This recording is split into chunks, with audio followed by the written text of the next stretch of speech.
नहीं है। You all know what are the principle of spectroscopy, ठीक है। तो मैं यहाँ पे स्पेक्ट्रोस्कोपी क्या होती है ये बताने नहीं जा रही हूँ, लेकिन हाँ, क्योंकि यहाँ पे एक नई स्पेक्ट्रोस्कोपी स्टार्ट हो रही है, तो आई विल इंसिस्ट कि आप लोग में से कोई एक थोड़ा सा स्मॉल ब्रीफ सा बता दीजिए कि आईआर स्पेक्ट्रोस्कोपी का मतलब क्या हुआ। हम लोग स्पेक्ट्रोस्कोपी पढ़ रहे हैं, तो व्हाट दिस स्पेक्ट्रोस्कोपी मीन्स, कौन बताएगा? Raise your hand.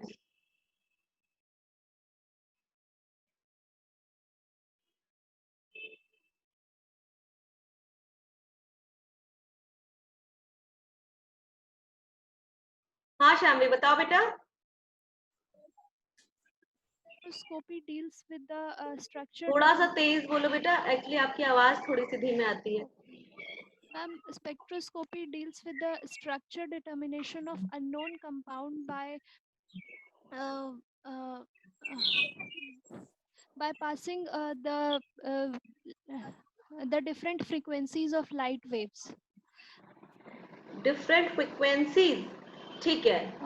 हाँ सुमित आप बताएं, आप क्या बता रहे थे?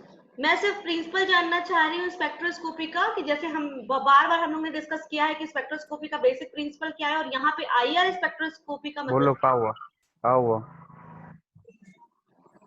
सुमित अनम्यूट करिए बेटा, बोलिए। मैम बोल रहे थे molecular elucidation of molecular structure through spectra of any graph. नहीं ठीक है, आप लोग समझ नहीं पाए, एक्चुअली शायद मेरा क्वेश्चन ही नहीं समझ पाए। मेरा कहने का मतलब ये था, डिफरेंट एनर्जी लेवल्स मतलब हर मॉलिक्यूल का अलग अलग एनर्जी लेवल जो हम लोग निकालते हैं कि कितने पे वो कितना स्पिन करेगा, वो उसके स्टडी को हम लोग स्पेक्ट्रोस्कोपी बोलते हैं। शामवी ने फिर से, ठीक है शिवानी बेटा, शामवी आपने फिर से हाथ उठाया है, कुछ बोलना चाह रहे थे बेटा? नो मैम, वो पहले वाला ही था। ओके, देखिए जैसे हम लोग बार बार पढ़ रहे हैं कि spectroscopy is just the interaction of electromagnetic radiations which fall in the range of that energy splitting, जो एनर्जी गैप या फिर जो भी चीजें हम पढ़ रहे हैं और जो भी उसमें फ्लिप कर रहा है, या फिर जो स्पेसिफिकली जो सिग्नल मिलते हैं हमको, और वो सिग्नल मिलता किससे है? वो रेजोनेंस की वजह से मिलता है। वो आपने एनएमआर में देखा, और यहाँ पे अल्ट्रावायलेट में आपने देखा कि जो ट्रांजिशन हो रहा था इलेक्ट्रॉन्स का, उनकी वजह से मिल रहे थे।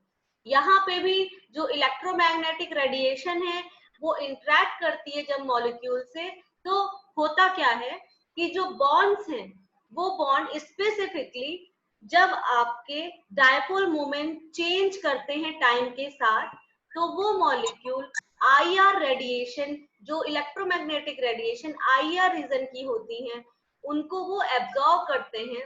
तो उससे वो अलग अलग फ्रीक्वेंसीज की एक रेंज होता है, ठीक है।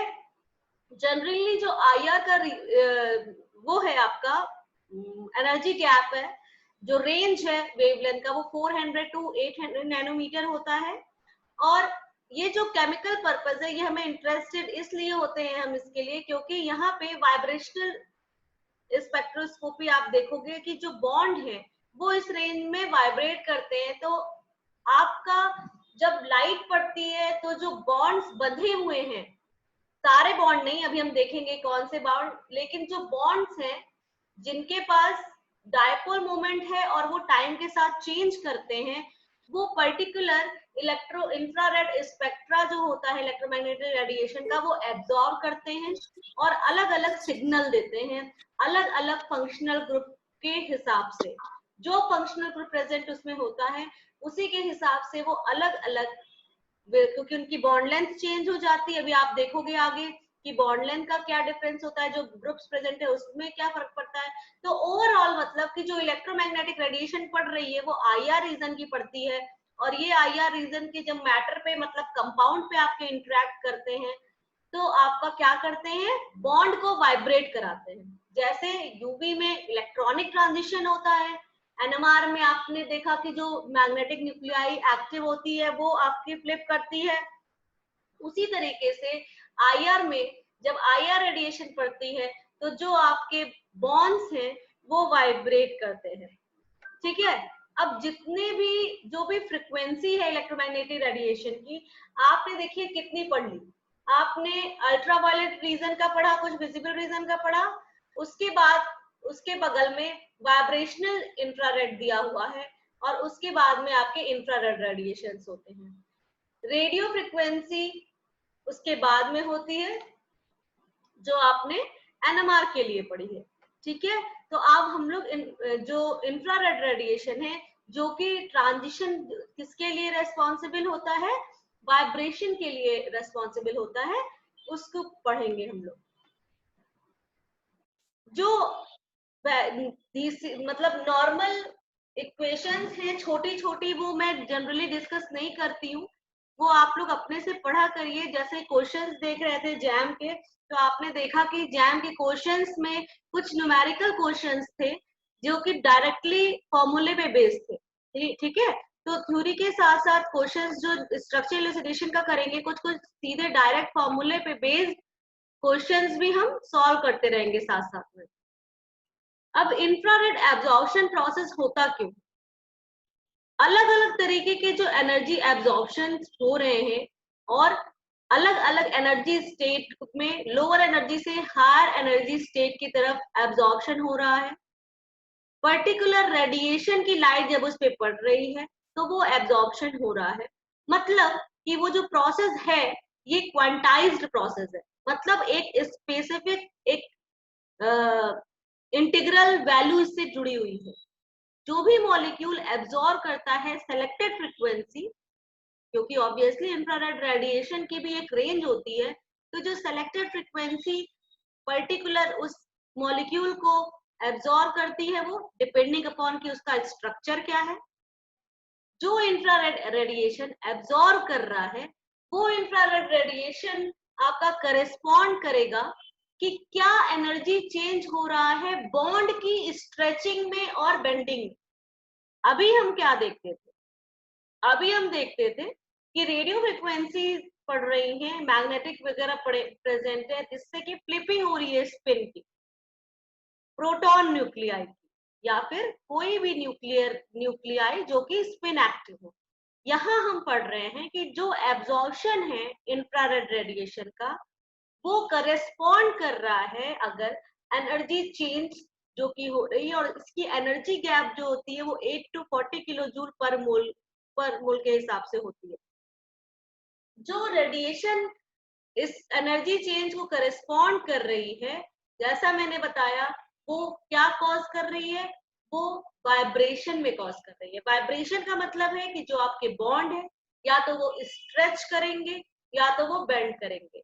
आगे क्लासेस में हम देखेंगे कि स्ट्रेचिंग और बेंडिंग के भी हम लोग को नॉर्मल, जब स्ट्रेचिंग वर्ड आता है तो हम लोग को ये समझ में आता है कि कोई भी चीज खींच रही हो, ऑब्वियसली ये खींचती ही है, स्ट्रेचिंग मतलब खींचना, लेकिन दैट जो खींच रही है वो किस एंगल से खींच रही है, किस टाइप से खींच रही है, that is have a different mode, and that's why it has a different particular name. इसी तरीके से जो बेंडिंग आपका मोशन है, बेंडिंग फ्रीक्वेंसीज भी अलग अलग होती हैं और अलग अलग तरीके से इसको नाम किया जाता है। जो कोवेलेंट मॉलिक्यूल्स होते हैं, जनरली जो ऑर्गेनिक मॉलिक्यूल्स होते हैं, they all are covalent molecules. इनमें से कुछ मॉलिक्यूल्स डायपोल मोमेंट भी रखेंगे, आपको पता है, जिनमें पोलैरिटी होगी। तो ये जो एब्जॉर्प्शन प्रोसेस है फ्रीक्वेंसीज का, इंफ्रारेड के जो एब्जॉर्प्शन हो रहा है, वो मॉलिक्यूल की जो वाइब्रेशनल फ्रीक्वेंसी होती है नेचुरल, उसको करेस्पॉन्ड करता है। और जो एनर्जी इससे एब्जॉर्ब हो रही है वो इंक्रीज कर देती है जो वाइब्रेशन हो रहा है बॉन्ड के बीच का, उसके जितना वो हो रहा है उससे ज्यादा उसको बढ़ा देता है, मतलब उसका एम्पलीट्यूड बढ़ा देता है, ठीक है। जो मॉलिक्यूल है उनके बॉन्ड्स में जो वाइब्रेशनल मोशन हो रहा है, वाइब्रेशनल मोशन मतलब वही स्ट्रेचिंग और बेंडिंग, उसके एम्पलीट्यूड को ये बढ़ा देता है, मतलब। लेकिन सारे के सारे मॉलिक्यूल्स में ये जो इंफ्रारेड रेडिएशन है वो ऐसा नहीं करेगी। केवल ऐसे मॉलिक्यूल्स जिनमें डायपोल मोमेंट वो भी टाइम के साथ में वो चेंज करता हो डायपोल मोमेंट, तभी वो बॉन्ड एक्टिव होगा। दैट मीन्स वो मॉलिक्यूल एक्टिव होगा आईआर स्पेक्ट्रोस्कोपी को। जैसे कि अगर सिमेट्रिकल बॉन्ड मतलब H2 और Cl2, जो आपको पता है कि इनका डायपोल मोमेंट 0 है और टाइम के साथ भी ये चेंज नहीं करते हैं, तो ये आईआर फ्रीक्वेंसीज को, आईआर रेडिएशन को एब्जॉर्ब नहीं कर पाएगा। तो इसीलिए किसी में भी बॉन्ड को जो प्रेजेंट है, अगर वो आईआर रेडिएशन एब्जॉर्ब कर रहा है, इसका मतलब कि उसमें डायपोल मोमेंट है और वो डायपोल मोमेंट टाइम के साथ में चेंज कर रहा है। ठीक है, अब बात आती है कि क्या सिमेट्रिकल, ये तो हमने पढ़ा कि सिमेट्रिकल मॉलिक्यूल्स जिनका डायपोल मोमेंट 0 है, जैसे कि आपको दिख रहा है एग्जांपल्स में, ये जो पहले दो मॉलिक्यूल्स आपके दिए हैं, ये पहले दो मॉलिक्यूल्स बिल्कुल सिमेट्रिकल हैं। अगर आप डायपोल मोमेंट कैलकुलेट करोगे, जैसा आपने किया होगा, डायपोल मोमेंट को इस तरीके से दिखाते हैं, ठीक है, तो इसका हर डायरेक्शन में डायपोल मोमेंट जो है वो कैंसिल हो जाएगा, क्योंकि जितना इधर है आपका उतना ही सेम मॉलिक्यूल होने की वजह से, बिना पोलैरिटी चेंज होने की वजह से भी उसका दूसरे साइड में भी उतना ही है। तो ये एक सिमेट्रिकल मॉलिक्यूल है, इसीलिए डायपोल मोमेंट दोनों तरफ का कैंसिल है। लेकिन कुछ मॉलिक्यूल्स ऐसे होते हैं जो स्यूडो सिमेट्रिक होते हैं, exactly same molecule, exactly same group आपके दोनों अपोजिट साइड में नहीं प्रेजेंट होता है, स्टिल जैसे आपका मिथाइल है तो इथाइल होगा। ठीक है, इस तरीके के मॉलिक्यूल भी आईआर एक्टिव नहीं होते। सुमित, आपने कुछ लिखा है चैट में, मैं उसका मतलब नहीं समझ रही हूँ। आप कुछ कहना चाहते हैं Sumit?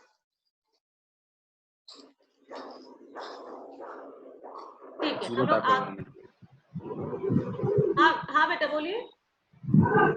Zero dipole moment, zero dipole moment changing. ये जो आपने देखा कि सिमेट्रिक मॉलिक्यूल्स या स्यूडो सिमेट्रिक मॉलिक्यूल्स, ऐसे मॉलिक्यूल्स जो आपके होंगे, इन ये आईआर एक्टिव नहीं होंगे। ठीक है, अब हम लोग देखते हैं कि ये जो आईआर है एग्जैक्टली इसका यूज क्या है, हम ये आईआर स्पेक्ट्रोस्कोपी लेते क्यों है।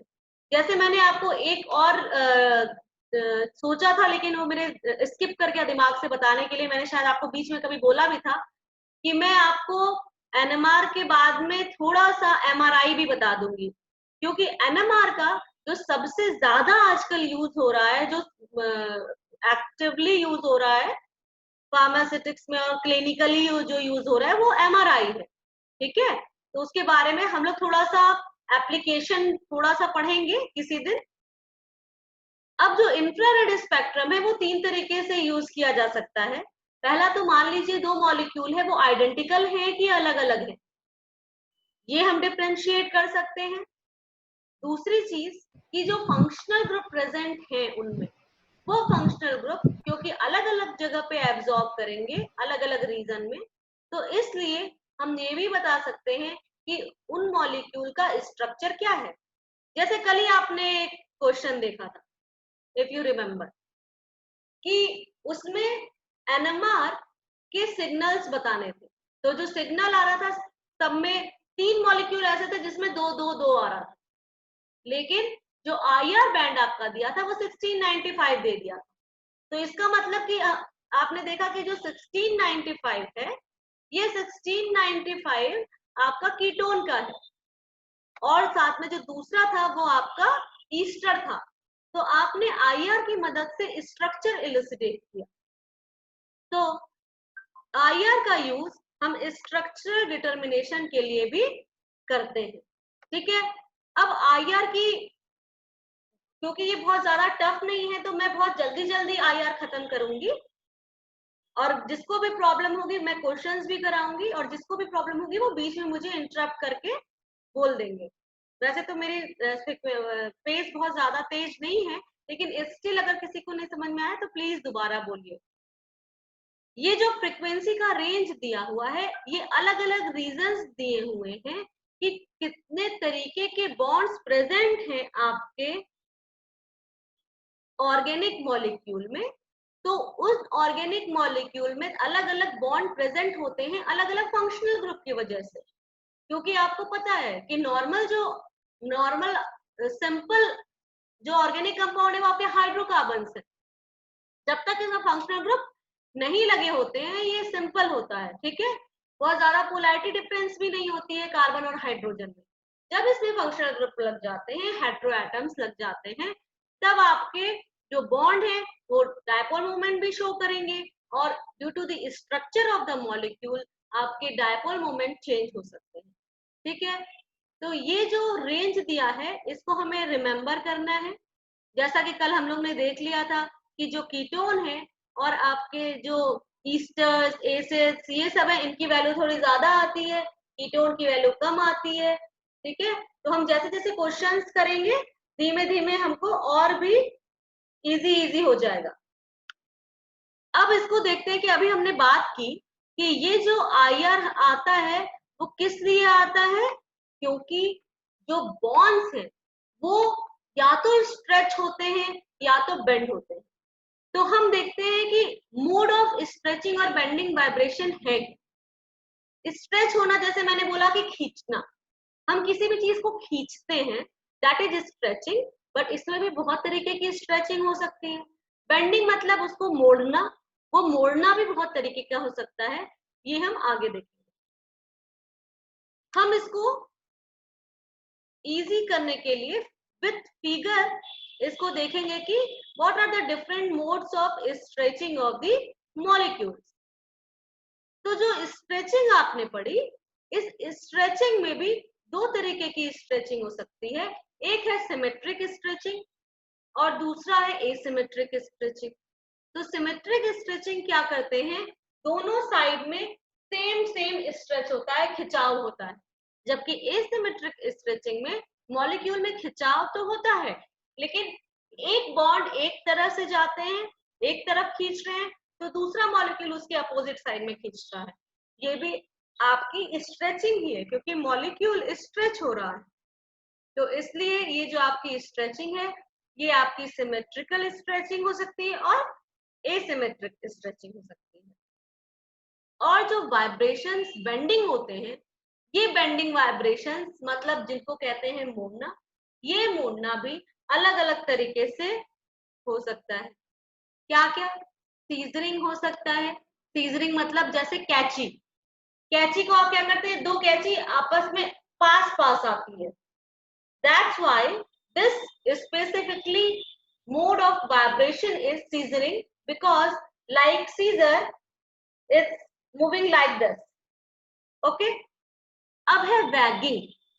वैगिंग मतलब होता है प्लेन के बाहर से चलना, मतलब दोनों है, दोनों प्लेन एक प्लेन में नहीं, प्लेन के बाहर जा रहे हैं, और उस मॉलिक्यूल के प्लेन के बाहर जाते वक्त दोनों एक साथ मूव कर रहे हैं, एक डायरेक्शन में मूव कर रहे हैं, दैट इज द वैगिंग।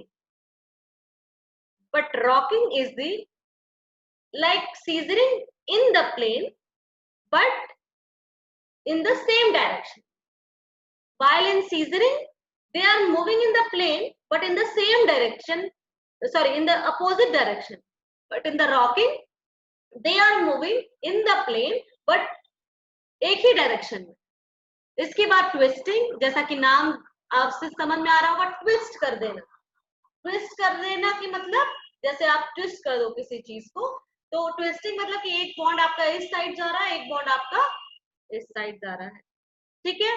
तो ये था आपका 4 बेंडिंग वाइब्रेशन और 2 स्ट्रेचिंग वाइब्रेशन। हमें यहाँ पे क्या नोटिस करना है, क्या क्या बॉन्ड्स है, किस तरीके से उनका मोड है वाइब्रेट करने का, ये तो आपने देख लिया। ये आप विजुअलाइज कर सकते हो कि मॉलिक्यूल किस तरीके से वाइब्रेट करते हैं, या फिर स्ट्रेच हो सकते हैं या बेंड हो सकते हैं, मतलब मॉलिक्यूल भी मूव करते हैं। साथ में ये ध्यान देना है कि जितने भी आपके स्ट्रेचिंग वाइब्रेशंस होते हैं वो सारे के सारे बेंडिंग वाइब्रेशन से बहुत ज्यादा सिग्निफिकेंट होते हैं।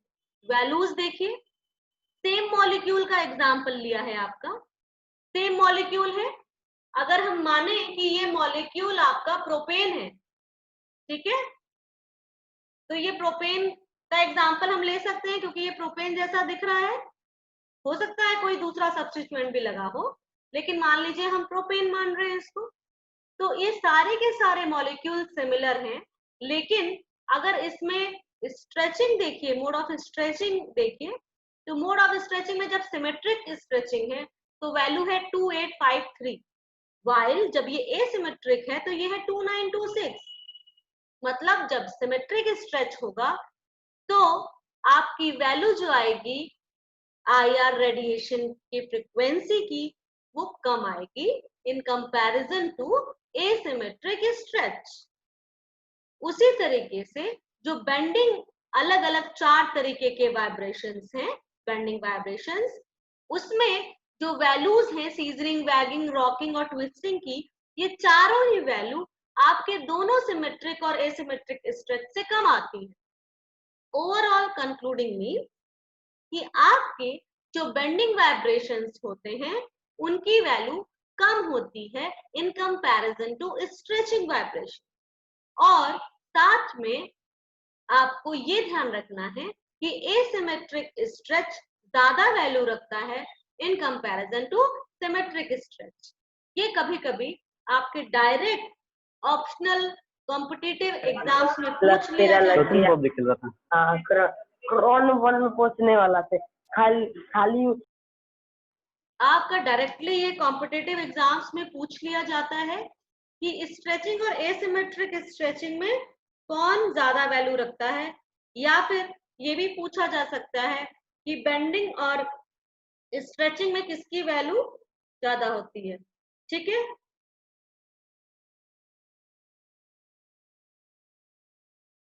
अब हम लोग आगे देखते हैं।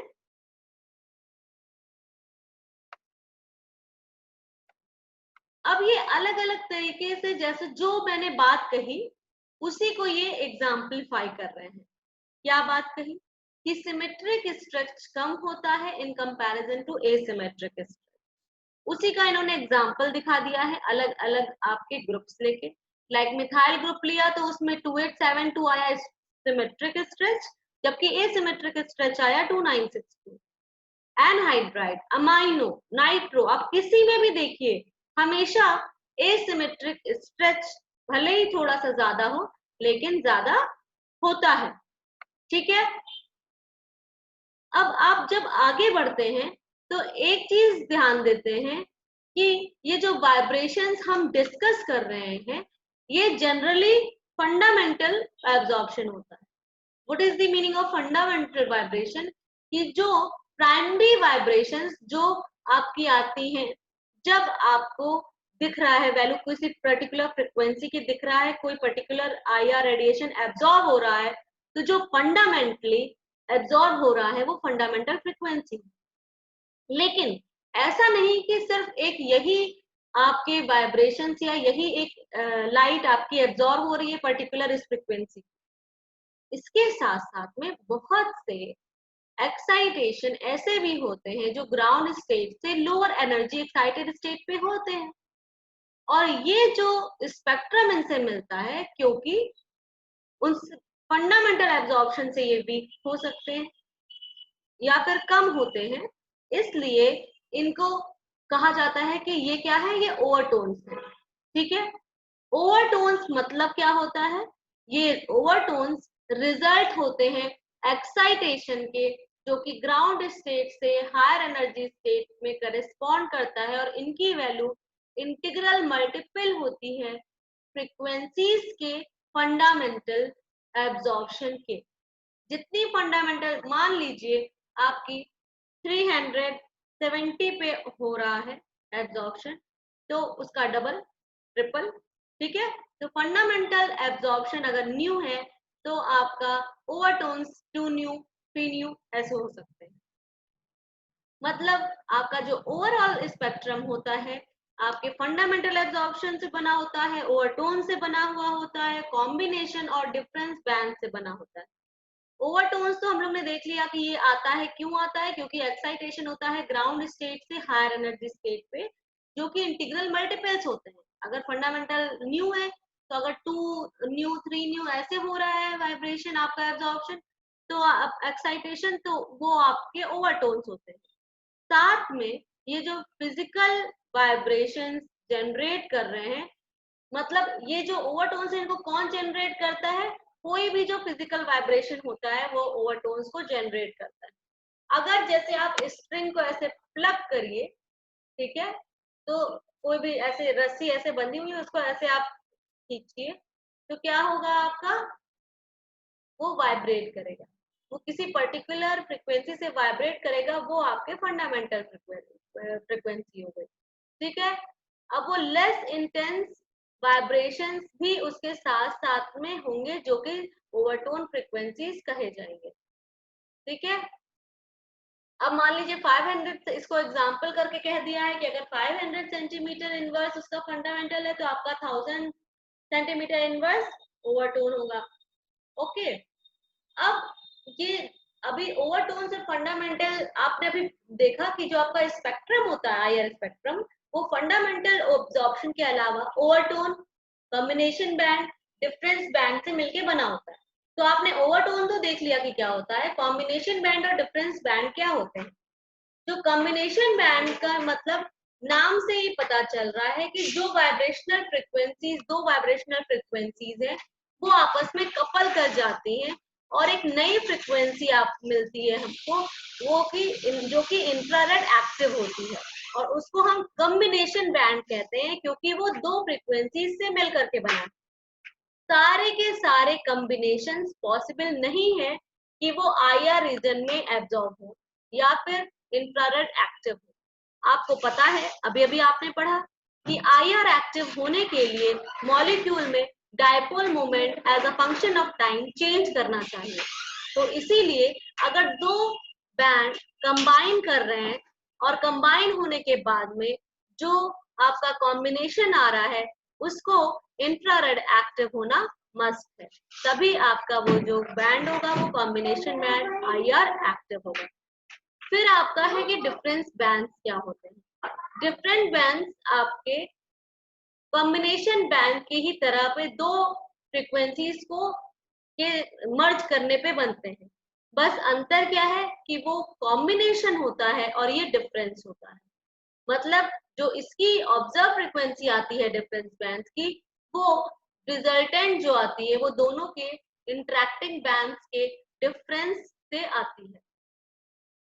तो इसका मतलब अगर ओवरटोन है, डिफरेंस बैंड्स है, कॉम्बिनेशन बैंड्स हैं, ये सारे के सारे आप कैलकुलेट कर सकते हो विथ वैल्यूज।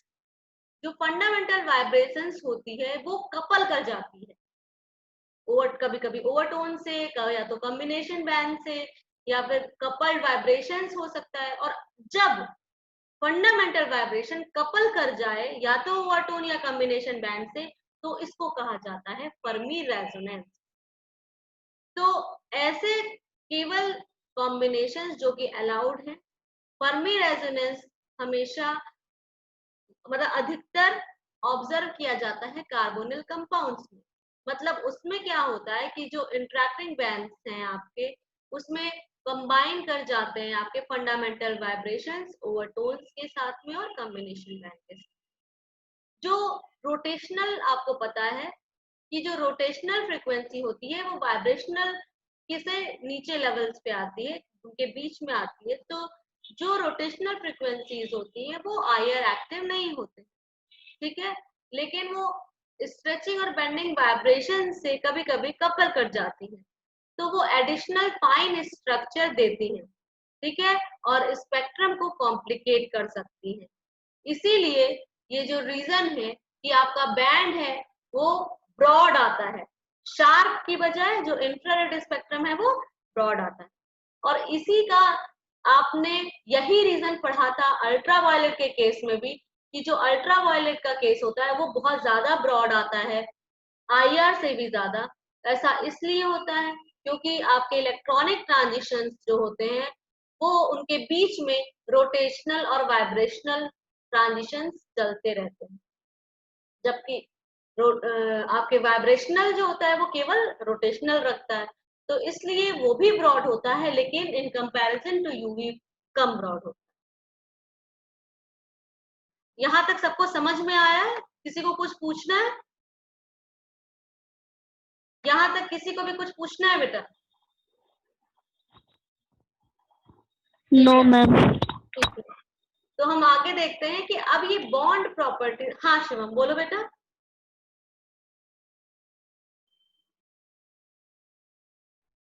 कुछ कहना चाह रहे हो या कुछ पूछना चाह रहे हो? आप पूछ सकते हो। हाँ सुमित बोलिए बेटा। मैम बोल रहे थे ये डायटोमिक मॉलिक्यूल एनएमआर एक्टिव होता है या इनएक्टिव होता है? एनएमआर नहीं, ये आईआर। डायटोमिक मॉलिक्यूल डिपेंड करेगा कि आप में उसमें डायपोल मूवमेंट चेंज हो रहा है टाइम के साथ में कि नहीं हो रहा है। नहीं आप HCl लोगे और H2 और Cl2 लोगे तो उसमें आप खुद बताओ कि कौन एक्टिव होगा कौन नहीं। नहीं, हम तो पढ़े थे मतलब ये सारा डायटोमिक मॉलिक्यूल एनएमआर इनएक्टिव होगा। सारे होमो डायटोमिक मॉलिक्यूल अगर हम होमो। ऐसे बोले तो ज्यादा सही होगा। ठीक है, उसको छोड़कर मैम बाकी सब एक्टिव होगा ना? नहीं देखिए हम ऐसे नहीं कह सकते। मान लीजिए ऐसा हो कि कुछ मॉलिक्यूल्स जो हो डायपोल मूवमेंट वो टाइम के साथ में चेंज करे। अच्छा, ये मैम डायनामिक डायपोल मोमेंट क्या होता है जो टाइम के साथ चेंज करता है, ये समझ नहीं आया। ठीक है, इसका मैं ये इसका थोड़ा सा फिजिकल एस्पेक्ट है ना। इसका थोड़ा सा फिजिकल, इसको हम लोग देखेंगे है ना। आज थोड़ा सा ये हुक्स लॉ पढ़ लेते हैं, फिर हम लोग कल उसको भी डिस्कस कर लेंगे। ठीक है, उसका थोड़ा फिजिकल एस्पेक्ट है। ठीक है, चलिए आगे ये देखते हैं bond properties and absorption rate. Organic के केस में जितना मैं बता रही हूँ इतना ही आपके लिए इंपॉर्टेंट और इतना ही आएगा। हाँ आपके लेकिन जो एग्जाम होता है उसमें फिजिकल एस्पेक्ट भी होता है, तो वो जो फिजिकल एस्पेक्ट जो आप पूछ रहे हो dynamic dipole movement, dynamic dipole movement time के साथ चेंज करना, लेकिन वो क्या होता है एग्जैक्टली क्या उसकी इक्वेशन है वो सारी आपको मैं कल बता दूंगी पूरे उसके साथ। ठीक है, आज हम लोग देखते हैं कि जो बॉन्ड वाइब्रेट करता है, अभी अभी हमने बोला एक स्ट्रिंग की तरीके से हमने एज्यूम किया कि बॉन्ड। अब अगर हम स्ट्रिंग के तरीके से एज्यूम कर रहे हैं तो हमको ये भी पता है कि जो डायटोमिक मॉलिक्यूल है, अगर हम ये माने कि वो एक कनेक्टेड है एक स्ट्रिंग से, और वो जो बॉन्ड है वो स्ट्रिंग है, और जो दो एटम है वो कोई मास है। ठीक है, तो जो स्ट्रिंग स्ट्रेच हो रही है आपकी या कंप्रेस हो रही है वो उसी तरीके से वर्क करेगा जैसे बॉन्ड वर्क करता है। तो अगर हम हार्मोनिक ऑसिलेटर को याद करें तो उसमें जो बॉन्ड वाइब्रेट करता है उसका जो वाइब्रेशन होता है वो पीरियोडिक होता है, मतलब कि वो उसमें काइनेटिक और potential energy again and again change करती रहती है। तो जो टोटल अमाउंट ऑफ एनर्जी होता है उसका वो प्रोपोर्शनल होता है फ्रीक्वेंसी ऑफ वाइब्रेशन के। ठीक है, एक सेकेंड।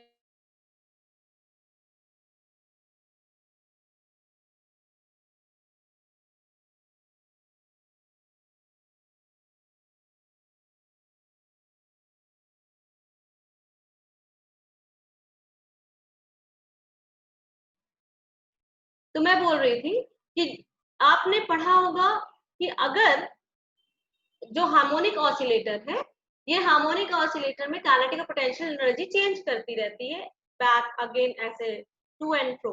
ठीक है, तो जो टोटल अमाउंट ऑफ एनर्जी होती है आपकी फ्रीक्वेंसी जो वो डायरेक्टली आपके प्रोपोर्शनल होता है एनर्जी जो ऑसिलेट कर रही है, वो फ्रीक्वेंसी जो ऑसिलेट कर रही है वो इन प्रोपोर्शनल टू h2 आपको वैसे ही पता हुआ है। ठीक है, तो जो हार्मोनिक ऑसिलेटर होते हैं उनके